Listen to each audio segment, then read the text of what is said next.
یہ واقعہ جولائی 625 عیسوی کا تھا جو خالد کو یاد آ رہا تھا۔ اس نے اپنے دل میں درد کی ٹھیس محسوس کی۔ خبیب رضی اللہ اور زید کے قتل نے قریش کے سرداروں میں اختلاف کا بیج بو دیا تھا۔ جس طرح ان دو مسلمانوں نے آخری وقت نماز پڑھی اور اسلام سے نکل آنے پر موت کو ترجیح دی تھی، اس نے قریش کے کئی سرداروں پر گہرا اثر چھوڑا تھا۔ خود خالد نے اگر اسلام کی نہیں تو خبیب رضی اللہ اور زید کے دل میں بہت تعریف کی تھی۔ ابو سفیان اور اس کی بیوی ہند کے خلاف اس کے دل میں ناپسندیدگی پیدا ہو گئی تھی۔ جنگجوؤں کا شیوا نہیں تھا۔ اس نے اپنے آپ سے کہا، یہ جنگجوؤں کا زیب نہیں دیتا۔ ایک روز وہ ان سرداروں کے محفل میں بیٹھا تھا جو رسول خدا صلی اللہ علیہ وسلم کے ان دو اصحاب رضی اللہ کے قتل کے خلاف تھے۔ کیا تم سب جانتے ہو کہ مارے جانے والے یہی دو نہیں بلکہ 6 مسلمان تھے؟ خالد نے پوچھا۔ ہاں، ایک نے جواب دیا، یہ شارجہ بن مغیث کا کام ہے۔ وہ ان 6 مسلمانوں کو دھوکے سے پندے میں لایا تھا اور اس کے پیچھے مکہ کے یہودیوں کا دماغ کام کر رہا ہے۔ خالد نے کہا، اور اس میں یہودن نے 2-3 اور یہودی لڑکیاں ساتھ لے جا کر اپنے اور ان کے حسن کا جادو چلایا۔ یہودا جادوگرنی ہے، ایک سردار نے کہا، بائی کو بائی کے ہاتھوں ذبح کرا سکتی ہے۔ کیا یہ خطرہ نہیں کہ یہودی ہمیں بھی ایک دوسرے کا دشمن بنا دیں گے؟ کسی اور سردار نے کہا، نہیں، ایک بوڑھا سردار بولا، وہ محمد کے اتنے ہی دشمن ہے جتنے ہم ہیں۔ یہودیوں کا مفاد اس میں ہے کہ وہ ہمارے اور مسلمانوں کے درمیان دشمنی اتنی پکی اور اتنی شدید کر دے کہ ہم مسلمانوں کا نام و نشان مٹا دیں۔ ہمیں یہودیوں پر شک نہیں کرنا چاہیے، ایک سردار نے کہا، بلکہ ضرورت یہ ہے کہ ہم یہودیوں کو مسلمانوں کے خلاف زمین کے نیچے استعمال کریں، لیکن ایسے نہیں جیسے شارجہ نے کیا۔ خالد نے کہا، اور ایسے بھی نہیں کہ جیسے ابو سفیان اور اس کی بیوی نے کیا۔ کیا تم سب جانتے ہو کہ یہودا مکہ کے چند ایک یہودیوں کے ساتھ مدینہ چلی گئی ہے؟ بوڑھے سردار نے پوچھا اور خود ہی جواب دیا، وہ مدینہ اور ارد گرد کے یہودیوں اور دوسرے قبائل کو مسلمانوں کے خلاف ابھاریں گے۔ اسلام کے فروغ سے وہ لوگ خود خطرے محسوس کر رہے ہیں۔ اگر محمد صلی اللہ علیہ وسلم کا عقیدہ پھیلتا چلا گیا تو اور میدان جنگ میں محمد صلی اللہ علیہ وسلم کے پیروکاروں کا جذبہ یہی رہا تو جو ہم دیکھ چکے ہیں تو خدا یہودا کا سورج غروب ہو جائے گا، لیکن یہودی لڑنے والا قوم نہیں، خالد نے کہا۔ وہ میدان جنگ میں ہمارا ساتھ نہیں دے سکتے، مسلمانوں کے لیے وہ میدان جنگ میں زیادہ مہلک ثابت ہوں گے، ایک اور سردار نے کہا۔ وہ اپنی یہودا جیسی دلکش لڑکیوں کے ذریعے مسلمان سرداروں اور سالاروں کو میدان جنگ میں اترنے کا قابل نہیں چھوڑیں گے۔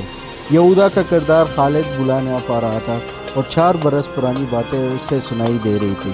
وہ مدینہ کی طرف چلا جا رہا تھا اور احد کے پہاڑی اوپر اٹھتے چلی آ رہی تھی۔ پھر یہ پہاڑی اس کے نظروں سے اجل ہونے لگی۔ اس کا گھوڑا گھاٹی اتر رہا تھا۔ یہ کوئی 1 میل لمبا اور 1.5-2 فراں چوڑا نشیب تھا۔ اس میں کئی مخلوطے ٹیلے کھڑے تھے، یہ ریتیلے مٹی کے تھے۔ خالد کو دوڑتے قدموں کا آہٹ سنائی دی۔ اس نے چونک کر ادھر دیکھا اور اس کے ہاتھ تلوار کے دستے پر چلا گیا۔ وہ 4-5 غزال تھے جو اس سے نیچے دوڑتے جا رہے تھے۔ کچھ دور جا کر ایک غزال نے دوسرے غزال کو پہلو میں ٹکر ماری، پھر دونوں غزال آمنے سامنے آ گئے اور ان کے سر ٹکرانے لگے۔ دوسرے غزال انہیں دیکھنے لگ گئے۔ اتنی خوبصورت جانور آپس میں لڑتے اچھے نہیں لگتے۔ خالد انہیں دیکھتا رہا۔ ایک تماشائی غزال نے خالد کے گھوڑے کو دیکھ لیا۔ اس نے گردن تانی اور کر زمین پر مارا۔ لڑنے والے غزال جاتے وہی ساقط و جامد ہو گئے اور پھر تمام غزال ایک طرف بھاگ کھڑے ہوئے اور خالد کے نظروں سے اوجھل ہو گئے۔ قریش کے سرداروں 2 گروہوں میں بٹ گئے تھے۔ ان کے آپس میں دشمنی پیدا نہیں ہوئی تھی، لیکن پیار، محبت، اتحاد والی پہلی سی بات بھی نہیں رہی تھی۔ خالد کو یاد آ رہا تھا کہ سب ابو سفیان کی سرداری اور سالاری کو تسلیم کرتے ہیں، لیکن کچاؤ سا پیدا ہو گیا تھا۔ جب اتحاد کی ضرورت تھی اس وقت اہل قریش نفاق کے راستے پر چل نکلے تھے۔ خالد کو یہ صورتحال سخت ناگوار گزرتی تھی۔ کیا آپ کو معلوم نہیں کہ آپس کا نفاق دشمن کو تقویت دیا کرتا ہے؟ خالد نے ایک روز ابو سفیان سے کہا تھا، کیا آپ نے کبھی سوچا ہے کہ اس نفاق کو اتفاق میں کس طرح بدلا جا سکتا ہے؟ بہت سوچا ہے خالد، ابو سفیان نے ابتدائی ہوئے سے لہجے میں کہا تھا، بہت سوچا ہے۔ سب مجھے پہلے کی طرح ملتے ہیں، لیکن میں محسوس کرتا ہوں کہ بعض کے دل صاف نہیں۔ کیا تم کوئی صورت پیدا کر سکتے ہو کہ دلوں سے میل نکل جائے؟ ہاں، میں نے ایک صورت سوچ رکھی ہے، خالد نے کہا تھا۔ میں یہی تجویز آپ کے سامنے بھی لا رہا تھا۔ جن سرداروں کے دلوں میں میل پیدا ہو گیا ہے وہ اب سمجھنے لگے کہ ہم نام کا جنگجو رہ گئے ہیں اور ہم نے مسلمانوں کے در اپنے دلوں میں بٹھا لیا ہے۔ شارجہ نے 6 مسلمانوں کو دھوکہ دے کر ان میں سے 2 کو آپ کے ہاتھوں مروا کر ہماری شکل و صورت ہی بدل ڈالی ہے۔ اس کا علاج یہی ہے کہ ہم مدینہ پر حملہ کریں یا مسلمانوں کو کئی للکارے اور ثابت کر دیں کہ ہم جنگجو ہیں اور ہم مسلمانوں کو ختم کر کے ہی دم لیں گے۔ ہمارے پاس جواز موجود ہے، ابو سفیان نے کہا تھا۔ میں نے احد کی لڑائی میں آخر میں محمد صلی اللہ علیہ وسلم کو للکار کر کہا تھا کہ تم نے بدر میں ہمیں شکست دی تھی، ہم نے احد کے پہاڑی کے دامن میں انتقام لے لیا۔ میں نے محمد سے یہ بھی کہا تھا کہ قریش کے سینوں میں انتقام کی آگ جلتی رہے گی، ہم اگلے سال تمہیں بدر کے مقام پر للکاریں گے۔ ہاں مجھے یاد ہے، خالد نے کہا۔ ادھر سے عمر کی آواز آئی تھی، اس نے کہا تھا کہ ہماری اللہ نے چاہا تو ہماری اگلی ملاقات بدر کے میدان میں ہی ہوگی۔ آواز تو عمر کی تھی، الفاظ محمد صلی اللہ علیہ وسلم کی تھی۔ ابو سفیان نے کہا محمد صلی اللہ علیہ وسلم بہت زخمی تھا، وہ اونچے آواز میں بول نہیں سکتا تھا۔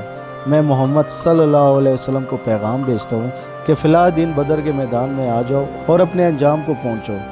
دونوں نے ایک دن مقرر کر لیا اور فیصلہ کیا کہ کسی یہودی کو مدینہ بھیجا جائے۔ دوسرے ہی دن ابو سفیان نے قریش کے تمام سرداروں کو اپنے ہاں بلایا اور بڑے جوش و خروش کے ساتھ اعلان کیا کہ وہ مسلمان کو بدر کے میدان میں للکار رہے۔ قریش یہی خبر سننے کے منتظر تھے، انہیں اپنے عزیزوں کے خون کا انتقام لینا تھا۔ ان کے دلوں میں رسول اللہ صلی اللہ علیہ وسلم کی نفرت بارود کی طرح بھری ہوئی تھی جو ایک چنگاری کا منتظر تھی۔ وہ کہتے تھے کہ محمد صلی اللہ علیہ وسلم نے باپ بیٹے اور بھائی بھائی کو ایک دوسرے کا دشمن بنا دیا ہے۔ ابو سفیان کا اس اعلان نے سب کا دل صاف کر دیا اور وہ جنگی تیاریاں کی باتیں کرنے لگے۔ ایک دانشمند یہودی کو پیغام دیا گیا کہ وہ مدینہ جا کر نبی کریم صلی اللہ علیہ وسلم کو دے کر جواب لے آئے۔ خالد کو یاد آ رہا تھا کہ وہ اس روز کس قدر مطمئن اور مسرور تھا۔ قریش کے سرداروں کے دلوں میں جو تقدر پیدا ہو گیا تھا وہ صاف ہو گیا تھا۔ خالد برکانے والا آدمی نہیں تھا، لیکن اس نے تہیہ کر لیا تھا کہ رسول اللہ صلی اللہ علیہ وسلم کو اپنے ہاتھوں سے قتل کرے گا۔ یہودی الچی جواب لے کر آ گیا۔ رسول اللہ صلی اللہ علیہ وسلم نے ابو سفیان کی للکار کو قبول کر لیا تھا۔ لڑائی کا جو دن مقرر ہوا وہ مارچ 626 عیسوی کا ایک دن تھا، لیکن ہوا یوں کہ سردیوں کے موسم میں جتنے بارشیں ہوا کرتی تھی اس سے بہت کم ہوئی۔ اس کا نتیجہ یہ ہوا کہ یہ موسم تقریباً خشک گزر گیا اور مارچ کے مہینے میں گرمی اتنی زیادہ ہو گئی جتنے اس کے 2-3 ماہ بعد ہوا کرتی تھی۔ ابو سفیان نے موسم کو لڑائی کے لیے موزوں نہ سمجھا، اس یاد نے خالد کو شرمسار سا کر دیا۔ وجہ یہ ہوئی تھی کہ ابو سفیان موسم کی گرمی کا بہانہ بنا رہا تھا۔ مشہور مورخ ابن سعد لکھتا ہے کہ ابو سفیان نے قریش کے سرداروں کو بلا کر کہا کہ وہ کوچ سے پہلے مسلمانوں کو خوفزدہ کرنا چاہتا ہے۔ اس نے یہودیوں کے خدمات حاصل کیا اور انہیں خاص اجرت دے کر تاجروں کے بیس میں مدینہ بھیج دیا۔